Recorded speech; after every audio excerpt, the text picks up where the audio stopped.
रूस ਅਤੇ ਯੂਕਰੇਨ ਦੇ ਵਿਚਾਲੇ ਚੱਲ ਰਹੀ ਜੰਗ ਨੂੰ ਲੈ ਕੇ ਜਿੱਥੇ ਯੂਕਰੇਨ ਦੇ ਵਿੱਚ ਫਸੇ ਭਾਰਤੀਆਂ ਦੀ ਚਿੰਤਾ ਦੇ ਵਿੱਚ ਵਾਧਾ ਕਰ ਦਿੱਤਾ ਹੈ, ਉੱਥੇ ਹੀ ਲੁਧਿਆਣਾ ਦੀ ਸਾਈਕਲ ਅਤੇ ਆਟੋ ਪਾਰਟਸ ਇੰਡਸਟਰੀ ਤੇ ਵੀ ਕਾਫੀ ਅਸਰ ਪਿਆ ਹੈ। ਦਰਅਸਲ ਉਦਯੋਗਪਤੀਆਂ ਦੇ ਮੁਤਾਬਕ ਇਸਤੇਮਾਲ ਹੋਣ ਵਾਲੀ ਧਾਤ ਮਹਿੰਗੀ ਹੋ ਚੁੱਕੀ ਹੈ। ਇਸ ਸੰਬੰਧੀ ਉਦਯੋਗਪਤੀ ਅਵਤਾਰ ਸਿੰਘ ਭੋਗਲ ਦਾ ਕਹਿਣਾ ਹੈ ਕਿ ਕੁਝ ਉਪਯੋਗ ਦੇ ਵਿੱਚ ਆਉਣ ਵਾਲੀਆਂ ਧਾਤਾਂ रूस ਅਤੇ ਯੂਕਰੇਨ ਦੇ ਵਿੱਚ ਆਉਂਦੀਆਂ ਨੇ, ਜਿਨ੍ਹਾਂ ਦੇ ਹੁਣ ਭਾਅ ਵੱਧ ਚੁੱਕੇ ਨੇ। ਨਾਲ ਹੀ ਕਹੇ ਕਿ ਪਹਿਲਾਂ ਕਰੋਨਾ ਦੀ ਮਾਰ ਪਈ ਹੈ ਤੇ ਹੁਣ रूस ਅਤੇ ਯੂਕਰੇਨ ਦੀ ਜੰਗ ਨੇ ਕਾਰੋਬਾਰ ਦਾ ਬੁਰਾ ਹਾਲ ਕਰ ਦਿੱਤਾ ਹੈ। ਦੇਖੋ, ਜਦੋਂ ਵੀ ਵਰਲਡ ਦੇ ਵਿੱਚ ਕਿਸੇ ਵੀ ਕੰਟਰੀ ਦੇ ਵਿੱਚ ਕੋਈ ਪ੍ਰੋਬਲਮ ਆਉਂਦੀ ਹੈ, ਚਾਹੇ ਉਹ ਡੋਮੈਸਟਿਕ ਹੋਵੇ ਚਾਹੇ ਉਹ ਇੰਟਰਨੈਸ਼ਨਲ ਹੋਵੇ, ਉਹਦਾ ਪ੍ਰਭਾਵ ਜਿਹੜਾ ਹੈਗਾ ਉਹ ਵਰਲਡ ਵਾਈਡ ਪੈਂਦਾ ਹੈ।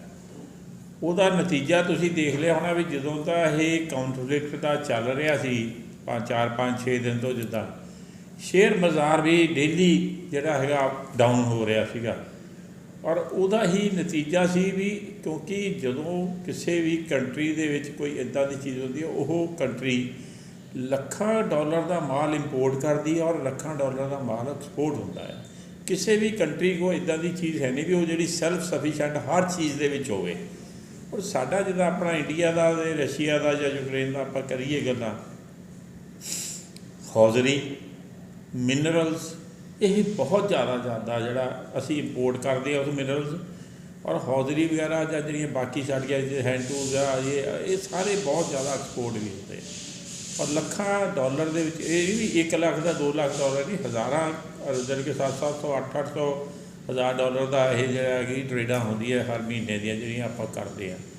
ਹੁਣ ਇਹਦਾ ਸਭ ਤੋਂ ਪਹਿਲਾ ਇੰਪੈਕਟ ਜਿਹੜਾ ਕੱਲ੍ਹ ਜਦੋਂ ਜੇ ਯੁੱਧ ਛਿੜਿਆ ਉਹਦਾ ਇਹ ਆਇਆ ਵੀ ਮਾਰਕੀਟ ਦੇ ਵਿੱਚ ਜਿੰਨੇ ਜਿੱਦਾਂ ਨਿਕਲ ਵਗੈਰਾ ਜਿਹੜੇ ਸਾਡੇ ਐਨੋਡ ਵਗੈਰਾ ਜਿੰਨੀਆਂ ਚੀਜ਼ਾਂ, ਇਹ ਸਾਰਾ ਇੱਕਦਮ ਹੀ ਅੱਪ ਆ ਗਏ। ਚਾਹੇ ਉਹ ਵਾਲੇ ਲੋਕਾਂ ਦੇ ਕੋਲ ਸਟਾਕ 'ਚ ਪਏ ਸੀਗੇ, ਪਰ ਉਹਨਾਂ ਨੂੰ ਇਹ ਪਤਾ ਵੀ ਹੁਣ ਅੱਗੇ ਉਹ ਜਿਹੜੀ ਸਪਲਾਈ ਲਾਈਨ ਆ ਉਹ ਟੁੱਟ ਜਾਣੀ ਆ।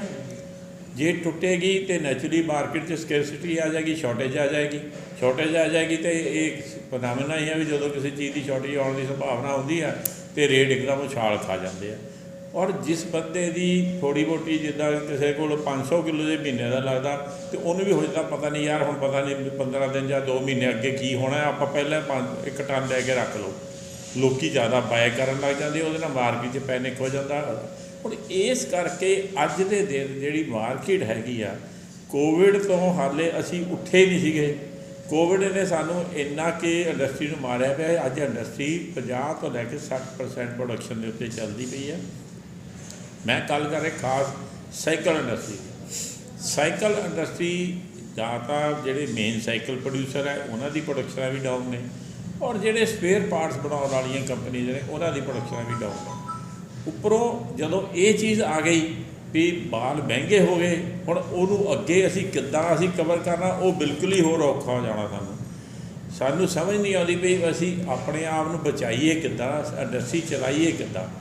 ਸਰਕਾਰਾਂ ਜਿਹੜੀਆਂ ਹੈਗੀਆਂ ਉਹਦਾ ਜਿਹੜੇ ਧਿਆਨ ਹੈਗਾ ਇੰਡਸਟਰੀ ਵੱਲ ਬਿਲਕੁਲ ਹੈ ਨਹੀਂ ਗੇ। ਆਪਾਂ ਜੇ ਕਹੀਏ, ਤੁਸੀਂ ਬਜਟ ਵੀ ਦੇਖਿਆ ਹੋਊਗਾ, ਬਜਟ ਦੇ ਵਿੱਚ ਵੀ ਇਹ ਹੈ ਵੀ ਕੋਈ ਇੱਦਾਂ ਦੀ ਚੀਜ਼ ਜਿਹੜੀ MSME ਸੈਕਟਰ ਵਾਸਤੇ ਚਾਹੀਦੀ ਸੀ ਉਹ ਨਹੀਂ ਕੀਤੀ ਗਈ।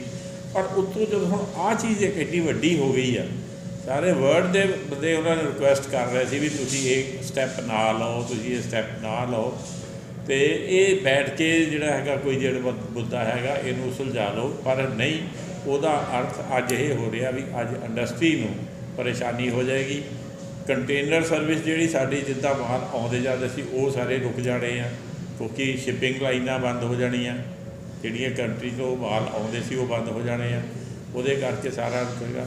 ਔਰ ਜਿੰਨੇ ਅੱਗੇ ਥੋੜ੍ਹਾ ਜਿਹਾ ਸਸਤੇ ਹੋਏ ਸੀ ਕੰਟੇਨਰ, ਉਹ ਦੁਬਾਰਾ ਸਾਨੂੰ ਲੱਗਦਾ ਫਿਰ ਉਹੀ 17 ਹਜ਼ਾਰ ਡਾਲਰ 'ਤੇ ਪਹੁੰਚ ਜਾਏਗਾ। ਜਿਹੜਾ 4000 ਡਾਲਰ ਦਾ ਕੰਟੇਨਰ ਅਸੀਂ ਪਹਿਲਾਂ ਲੈਂਦੇ ਸੀ, ਹੁਣ ਥੋੜ੍ਹਾ ਜਿਹਾ ਈਜ਼ ਹੋ ਕੇ 10-11 ਹਜ਼ਾਰ 'ਤੇ ਉਹ ਆਇਆ ਸੀਗਾ।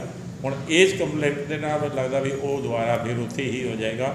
ਔਰ ਇਹ ਇੰਡਸਟਰੀ ਵਾਸਤੇ ਜਿਹੜਾ ਹੈਗਾ ਬਹੁਤ ਹੀ ਮੱਧ ਭਾਗਾ ਜਾਂ ਕਹਿ ਦਿਓ ਬਹੁਤ ਦੁੱਖ ਵਾਲਾ ਸਮਾਂ ਹੈ। ਇਸ ਵੇਲੇ ਇੰਡਸਟਰੀ ਇੰਨੇ ਕੁ ਪ੍ਰੋਬਲਮ 'ਚ ਆਈ ਪਈ ਆ ਵੀ ਅਸੀਂ ਸੋਚਦੇ ਹਾਂ ਅਸੀਂ ਕਿੱਦਾਂ ਚਲਾਈਏ ਅਤੇ ਸਰਵਾਈਵ ਕਿੱਦਾਂ ਕਰੀਏ, ਸਾਨੂੰ ਇਹ ਸਮਝ ਨਹੀਂ ਆ ਰਹੀ। ਸਰ ਕੋਈ ਪੈਸੇ ਪੂਸੇ ਵੀ ਫਸੇ ਹੋਏ ਆ, ਕੋਈ ਕੰਪਨੀਆਂ ਦੇ ਨਾਲ ਵੀ ਟਾਈ ਅਪ ਹੁੰਦੇ ਆ? ਦੇਖੋ, ਇਹ ਤਾਂ ਸਾਡਾ ਹੁੰਦਾ ਹੀ ਹੈ। ਕਿਸੇ ਵੀ ਕੰਪਨੀ ਨਾਲ ਜਿਹਦੇ ਨਾਲ ਤੁਸੀਂ ਐਕਸਪੋਰਟ ਕਰਦੇ ਹੋ ਜਾਂ ਤੁਹਾਡੇ ਨਾਲ ਉਹਨਾਂ ਦਾ ਜਾਂ ਤਾਂ LC ਦਾ ਸਿਸਟਮ ਹੁੰਦਾ ਵੀ ਉਹ LC ਤੁਹਾਡੇ ਬੈਂਕ 'ਚ ਖੋਲ੍ਹ ਦਿੰਦੇ ਆ ਤਾਂ ਤੁਸੀਂ ਮਾਲ ਦਿੰਦੇ ਆ, ਜਾਂ ਜਿਹੜਾ ਕੰਪਨੀ ਦੇ ਨਾਲ ਤੁਹਾਡਾ ਲੌਂਗ ਰਨ ਤੋਂ ਬਿਜ਼ਨਸ ਚੱਲਦਾ ਹੁੰਦਾ ਆ ਉਹਦੇ ਨਾਲ ਫਿਰ ਤੁਹਾਡਾ ਇੱਕ ਸਿਸਟਮ ਬਣਿਆ ਹੁੰਦਾ, ਤੁਸੀਂ ਮਾਲ ਰੂਟੀਨ 'ਚ ਭੇਜੀ ਜਾਂਦੇ ਹੋ, ਉਹ ਰੂਟੀਨ 'ਚ ਤੁਹਾਨੂੰ ਪੇਮੈਂਟ ਦੇ ਹੀ ਜਾਂਦੇ ਹੁੰਦੇ। ਪਰ ਜਦੋਂ ਇੱਦਾਂ ਦੀ ਸਿਚੁਏਸ਼ਨ ਆ ਜਾਂਦੀ ਆਪਾਂ ਦੇਖਿਆ ਕੋਵਿਡ 'ਚ ਆਮ ਸਾਨੂੰ ਕੀ ਕਹਿੰਦੇ ਸੀ ਬੰਦੇ, ਉਹ ਜੀ ਬੈਂਕ ਬੰਦ ਨੇ ਜਾਂ ਜੀ ਪਿੱਛੋਂ ਪੇਮੈਂਟ ਸਾਨੂੰ ਆ ਨਹੀਂ ਰਹੀਆਂ, ਆਉਣਗੀਆਂ ਤਾਂ ਅਸੀਂ ਤੁਹਾਨੂੰ ਅੱਗੇ ਭੇਜਾਂਗੇ। ਕੋਈ ਜਿਹੜੀਆਂ ਪੇਮੈਂਟਾਂ 2 ਮਹੀਨੇ ਜਾਂ 3 ਮਹੀਨੇ ਦਾ ਚੱਲਦਾ ਸੀ ਉਹ 6-6 ਮਹੀਨੇ ਤੱਕ ਹੋ ਗਈਆਂ ਲੋਕਾਂ ਦੀਆਂ, ਅਤੇ ਥੋੜ੍ਹਾ ਜਿਹਾ ਹੁਣ ਈਜ਼ ਹੋਣਾ ਸ਼ੁਰੂ ਸੀ। ਹੁਣ ਇੱਦਾਂ ਹੀ ਐਕਸਪੋਰਟ ਹੋਣਾ, ਜਦੋਂ ਉਹਨਾਂ ਦੇ ਉੱਥੇ ਵਾਰ ਲੱਗੀ ਹੋਈ ਆ ਉਹਨਾਂ ਦੀ ਇੰਪੋਰਟ ਐਕਸਪੋਰਟ ਹੋ ਜਾਣੀ। ਇਸ ਵੇਲੇ ਨਾ ਤਾਂ ਉੱਥੇ ਉਹਨਾਂ ਦੇ ਮਾਲ ਵਿਕਣੇ ਆ, ਕਿਉਂਕਿ ਹਰ ਬੰਦੇ ਨੂੰ ਤਾਂ ਆਪਣੀ ਜਾਨ ਦੀ ਪਈ ਹੋਈ ਹੋਣੀ ਆ ਵੀ ਮੇਰੀ ਆਪਣੀ ਜਾਨ ਕਿੱਦਾਂ ਮੈਂ ਬਚਾਉਣੀ ਆ। ਉਹਨੂੰ ਕੰਮ 'ਚ ਚਲਾਉਣ ਦੀ ਨਹੀਂ ਵੀ ਮੈਂ ਹੁਣ ਮੇਰੀ ਦੁਕਾਨ ਖੋਲ੍ਹ ਕੇ ਮੈਂ ਸਮਾਨ ਵੇਚਾਂ ਜਾਂ ਕੱਪੜੇ ਵੇਚਾਂ ਜਾਂ ਵੇਚਾਂ, ਉਹਨੂੰ ਤਾਂ ਇਹ ਡਰ ਲੱਗਿਆ ਰਹਿਣਾ ਵੀ ਕਿਸੇ ਵੇਲੇ ਵੀ ਸ਼ੈੱਲ ਮੇਰੇ 'ਤੇ ਨਾ ਕੇ ਡਿੱਗ ਜਾਵੇ, ਮੈਂ ਆਪਣੀ ਜਾਨ ਪਹਿਲਾਂ ਬਚਾਵਾਂ, ਦੁਕਾਨ ਬਾਅਦ 'ਚ ਚੱਲਦੀ ਹੋਊਗੀ। ਕਿਹਾ ਜਾ ਰਿਹਾ ਕੋਈ ਯੂਕਰੇਨ ਦੇ ਵਿੱਚ ਆਪਣੇ ਭਾਰਤੀ ਵਪਾਰੀ ਵੀ ਗਏ ਹੋਏ ਸੀਗੇ, ਜਿਹੜੇ ਇੰਡਸਟਰੀਲਿਸਟ ਉਹ ਵੀ ਕਿਤੇ ਨਾ ਕਿਤੇ। ਦੇਖੋ ਉੱਥੇ ਆਪਣੇ ਵਪਾਰੀ ਵੀ ਗਏ ਹੋਏ ਆ, ਆਪਣੇ ਬੱਚੇ ਵੀ ਬਹੁਤ ਗਏ ਹੋਏ ਆ ਜਿਹੜੇ ਪੜ੍ਹਨ ਜਾਂਦੇ। ਯੂਕਰੇਨ ਦੇ ਵਿੱਚ ਮੈਡੀਕਲ ਕਰਨ ਵਾਸਤੇ ਬਹੁਤ ਬੱਚੇ ਜਾਂਦੇ ਆ। ਹਿੰਦੁਸਤਾਨ ਦੇ ਵਿੱਚੋਂ ਪਹਿਲਾਂ ਜਦੋਂ ਸੀ ਨਾ ਇੱਥੇ ਜਿਹੜੇ ਬੱਚਿਆਂ ਨੂੰ ਇੱਥੇ ਐਡਮਿਸ਼ਨ ਨਹੀਂ ਨਾ ਮਿਲਦੀ, ਉਹ ਸਭ ਤੋਂ ਪਹਿਲਾਂ ਜਿਹੜਾ ਹੈਗਾ ਉਹ ਯੂਕਰੇਨ ਜਾਂਦੇ ਆ ਐਡਮਿਸ਼ਨ ਲੈਣ ਵਾਸਤੇ, ਮੈਡੀਕਲ ਕਰਨ ਵਾਸਤੇ। ਅਤੇ ਉਹ ਹੁਣ ਬੱਚੇ ਉੱਥੇ ਫਸੇ ਹੋਏ ਆ। 2-3 ਦਿਨ ਤੋਂ ਆਪਾਂ TV 'ਤੇ ਦੇਖ ਵੀ ਰਹੇ ਹਾਂ। ਕਈ ਅੱਜ ਮੈਂ ਸਵੇਰੇ ਵੀ ਦੇਖ ਰਿਹਾ ਸੀ, ਉਹ ਬੱਚੇ ਕਹਿੰਦੇ ਜੀ ਅਸੀਂ ਬੇਸਮੈਂਟ ਦੇ ਵਿੱਚ ਬੜੇ ਹੋਏ ਹਾਂ ਵੀ ਸਾਨੂੰ ਤੁਸੀਂ ਕਿਸੇ ਤਰ੍ਹਾਂ ਇੱਥੋਂ ਕੱਢਣ ਦਾ ਇੰਤਜ਼ਾਮ ਕਰੋ। ਕਿ ਕੱਲ੍ਹ ਜਦੋਂ ਲੜਾਈ ਸ਼ੁਰੂ ਹੋਈ ਸੀ ਉਸ ਵੇਲੇ ਵੀ ਇੱਥੋਂ ਇੰਡੀਆ ਤੋਂ ਇੱਕ ਪਲੇਨ ਜਾ ਰਿਹਾ ਸੀਗਾ ਏਅਰ ਇੰਡੀਆ ਦਾ, ਜਿਹੜਾ ਉਹਨਾਂ ਨੂੰ ਪਿਕ ਕਰਨ ਵਾਸਤੇ, ਪਰ ਉਹ ਉਹਨਾਂ ਨੂੰ ਵਾਪਸ ਕਰਨਾ ਪਿਆ ਕਿਉਂਕਿ ਉੱਥੇ ਜਦੋਂ ਵਾਰ ਡਿਕਲੇਅਰ ਹੋ ਗਈ ਉਹ ਵਿੱਚੋਂ ਰਾਹ 'ਚੋਂ ਹੀ ਉਹਨੂੰ ਵਾਪਸ ਆਉਣਾ ਪਿਆ ਪਲੇਨ। ਹੁਣ ਕਿੱਦਾਂ ਅੱਗੇ ਸਰਕਾਰ ਕਰ ਰਹੀ ਆ, ਗੌਰਮੈਂਟ ਆਪਣੀ ਲੱਗੀ ਆ। ਉਹਨਾਂ ਨੇ ਅੱਜ ਸਵੇਰੇ ਵੀ ਯੂਕਰੇਨ ਦੇ ਜਿਹੜਾ ਇੱਥੇ ਐਂਬੈਸਡਰ ਬੈਠੇ ਉਹਨਾਂ ਨੂੰ ਬੁਲਾਇਆ, ਰਸ਼ੀਆ ਦੇ ਜਿਹੜੇ ਐਂਬੈਸਡਰ ਬੈਠੇ ਉਹਨਾਂ ਨੂੰ ਬੁਲਾਇਆ ਸੀ ਵੀ ਤੁਸੀਂ ਸਾਡੇ ਜਿਹੜੀ ਸਿਟੀਜ਼ਨ ਆ ਉਹਨਾਂ ਨੂੰ ਕਿਸੇ ਤਰ੍ਹਾਂ ਉੱਥੋਂ ਏਅਰਲਿਫਟ ਕਰਨ ਦਾ ਸਿਸਟਮ ਬਣਾਓ ਤੁਹਾਡਾ ਜਿਹੜਾ। ਬਾਕੀ ਤੁਸੀਂ ਇਹਦਾ ਦੇਖੋ ਮੋਦੀ ਸਾਹਿਬ ਹੋਏ ਜਾਂ ਬਾਕੀ ਆਪਣੇ ਫੋਰਨ ਮਿਨਿਸਟਰ ਹੈਗੇ ਆ, ਉਹ ਸਾਰੇ ਲੱਗੇ ਹੋਏ ਆ ਨਾ ਕੰਮਾਂ ਵਿੱਚ। ਪਰ ਇਹ ਆ ਵੀ ਟਰੇਡ ਵਾਸਤੇ, ਇੰਡਸਟਰੀ ਵਾਸਤੇ ਇਹ ਬਹੁਤ ਮਾੜਾ ਸਮਾਂ ਆ। ਇਹਦੇ ਨਾਲ ਇੰਡਸਟਰੀ ਬਹੁਤ ਬੁਰੀ ਹਾਲਤ 'ਚ ਆਏ। ਆਪਣੇ ਸਾਈਕਲ ਦਾ ਕਾਫੀ ਘੱਟ ਆ, ਪਰ ਆਪਣੇ ਆਟੋ ਪਾਰਟਸ ਅਤੇ ਦੂਸਰੇ ਜਿਹੜੇ ਪਾਰਟਸ ਨੇ ਜਾਂ ਹੌਜ਼ਰੀ ਆ ਜਾਂ ਹੈਂਡ ਟੂਲ ਆ ਜਾਂ ਬਾਕੀ ਮਸ਼ੀਨ ਟੂਲ ਹੈ, ਇਹਨਾਂ ਦਾ ਕਾਫੀ। ਅਤੇ ਸਭ ਤੋਂ ਜ਼ਿਆਦਾ ਜਿਹੜਾ ਮਿਨਰਲਸ ਦਾ ਜ਼ਿਆਦਾ ਕੰਮ ਹੋ ਰਿਹਾ, ਜਿਹੜਾ ਮਿਨਰਲਸ ਬਹੁਤ ਜਿੱਦਾਂ ਨਿਕਲ ਵਗੈਰਾ, ਲੋਡ ਵਗੈਰਾ ਜਿਹੜੀਆਂ ਚੀਜ਼ਾਂ ਨੇ ਜਾਂ ਹੋਰ ਸੋਨਾ ਦਾ, ਇਹ ਬਹੁਤ ਚੀਜ਼ਾਂ ਉੱਥੋਂ ਜਿਹੜੀਆਂ ਆਉਂਦੀਆਂ ਉਹਨਾਂ ਕੋਲ, ਕਿਉਂਕਿ ਉਹ ਕੰਟਰੀਜ਼ ਇਸ ਕੰਮ ਵਾਸਤੇ ਕਾਫੀ ਰਿਚ ਨੇ। ਜਿੱਦਾਂ ਸਾਡੇ ਇੱਥੇ ਕੋਲ ਬਹੁਤ ਨਿਕਲਦਾ, ਆਇਰਨ ਔਰ ਬਹੁਤ ਨਿਕਲਦਾ ਆ, ਉਹਨਾਂ ਦੇ ਇਹ ਮਿਨਰਲਸ ਬਹੁਤ ਨਿਕਲਦੇ ਪਏ ਆ। ਅਤੇ ਇਸ ਕਰਕੇ ਉਹ ਸਾਰੇ ਵਰਲਡ ਨੂੰ ਉਹ ਮਿਨਰਲਸ ਦਿੰਦੇ ਨੇ। ਉਹ ਜਿਹੜਾ ਮਿਨਰਲਸ ਜਿਹੜਾ ਹੈਗਾ ਉਹਦੇ ਕਰਕੇ ਜਿਹੜਾ ਹੈਗਾ ਇੰਡਸਟਰੀ ਦੇ ਵਿੱਚ ਹਰ ਇੰਡਸਟਰੀ ਦਾ ਆ ਜਾਂਦਾ, ਚਾਹੇ ਅਸੀਂ ਸਾਈਕਲ ਪਾਰਟਸ ਬਣਾਈਏ, ਚਾਹੇ ਅਸੀਂ ਆਟੋ ਪਾਰਟਸ ਆ ਜਾਈਏ, ਚਾਹੇ ਅਸੀਂ ਮਸ਼ੀਨ ਟੂਲ 'ਤੇ ਚੱਲ ਜਾਈਏ, ਹੈਂਡ ਟੂਲ 'ਤੇ ਚੱਲ ਜਾਈਏ, ਇਹਨਾਂ ਸਾਰੀਆਂ ਚੀਜ਼ਾਂ 'ਤੇ ਚੀਜ਼ਾਂ ਲੱਗਦੀਆਂ ਨੇ। ਜਦੋਂ ਉਹ ਲੱਗਦੀਆਂ ਨੇ ਤਾਂ ਐਕਚੁਅਲੀ ਉਹ ਸਾਰੀ ਇੰਡਸਟਰੀ ਇਫੈਕਟ ਹੋ ਰਹੀ ਹੈ ਔਰ ਸਾਰੇ ਉਹ ਜਿਹੜੇ ਆ ਪੇੜ ਪਰੇਸ਼ਾਨ ਹੋਣ।